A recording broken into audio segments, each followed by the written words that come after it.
Allen Ginsberg was one of the shining lights of the Beat generation, an openly gay man in the 1950s and arguably the best-known Jewish poet post-World War II. And it was here in San Francisco that he rose to fame. City Light's bookstore behind me published most of his works, including the controversial poem, Howl. I saw the best minds of my generation destroyed by madness, starving, hysterical, naked. In 1957, Ginsberg's publisher, Lawrence Ferlinghetti, was tried for obscenity, then acquitted, sealing Howl's fame. The poem became very, very famous. And it was the obscenity trial that did it. Everybody wanted to read the dirty book. City Lights went from publishing 1,000 at a time to 10,000 at a time because everybody wanted to see what all the excitement was about.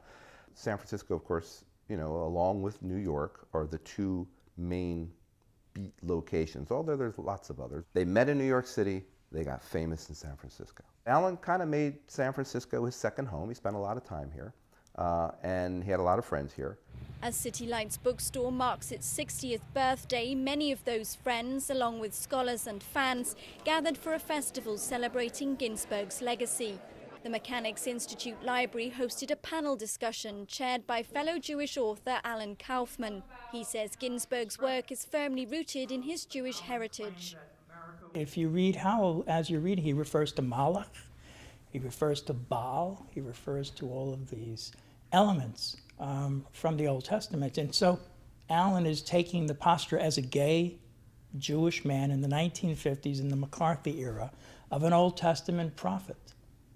The whole impetus of Jewry, especially in America, has been towards mainstream and conformity and acceptance, and they didn't want anybody making waves. Allen made a lot of waves. But the fact of the matter is that he's had an enormous impact on the young. He more and more is being seen in the tradition, in the line of people like the Baal Shem Tov.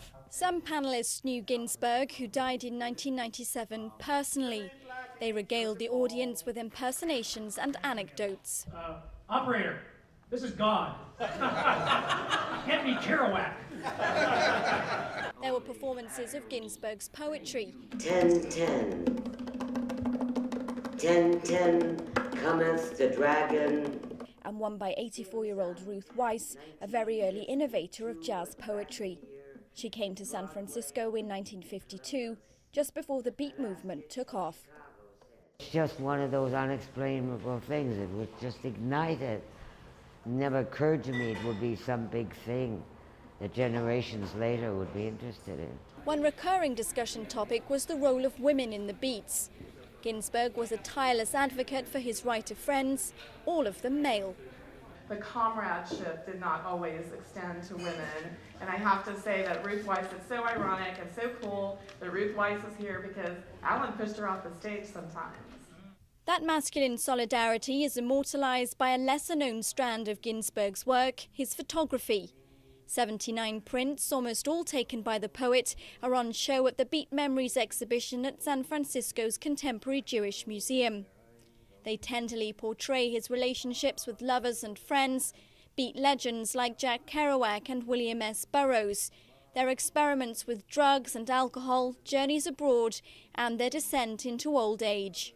Documentarian of an era, Allen Ginsberg remains a seminal figure in San Francisco's literary history and a source of pride for many in the gay and Jewish communities.